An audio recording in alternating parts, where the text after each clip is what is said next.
Good day, listeners and viewers. Today we're going to talk about youth employment within the Kanifing municipal area. By the way, my name is Adama.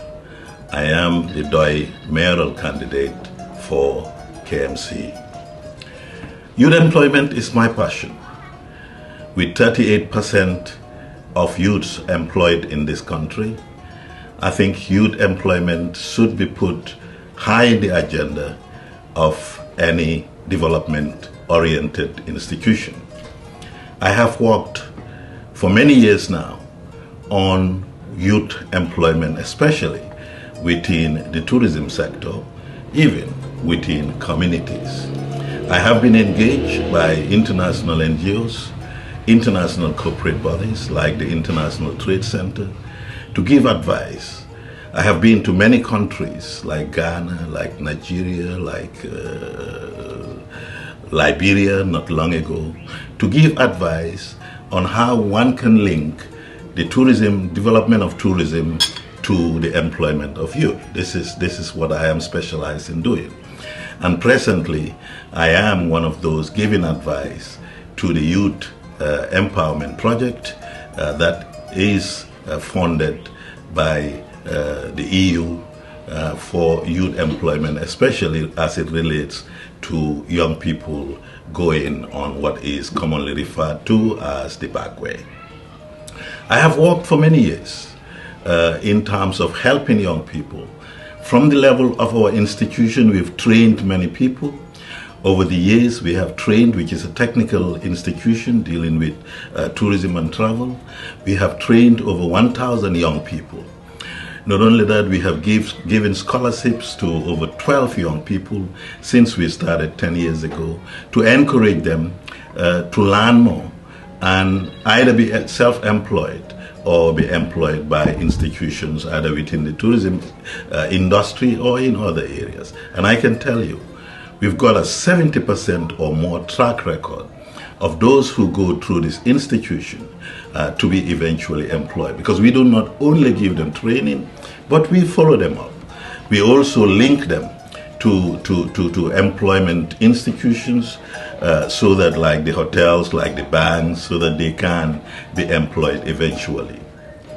I have trained, let's say from Katong, Jufre, all the way to Janjambure, young people as tourist guides, as community entrepreneurs, as craft persons, the way to be business persons. I've done that for nearly 20 years now.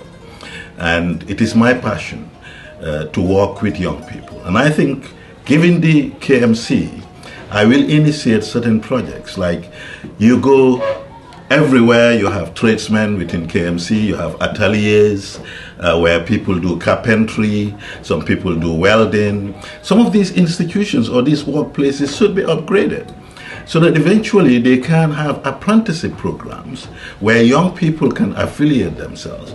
With the help of the council, these young people can be attached to these ateliers to be trained as skilled workforce. Many people do complain that in the Gambia we lack those skills, especially in plumbing, in electricity, in carpentry. A lot of the people that do these things very well come from other countries. So I think at the level of the council, we should do everything possible to actually generate some resources to be able to help young people to be employed as apprentice on apprenticeship programs within these areas. Not only that, I have worked for many years establishing a project called the Gambia is Good project, which is a co-op. We were trying to build up a co-op where we go and get vegetables and other things from farmers up country. We had up to about 1,000 farmers registered with us.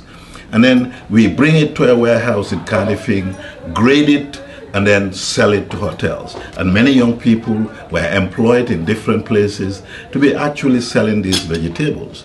Now, all these things can be done.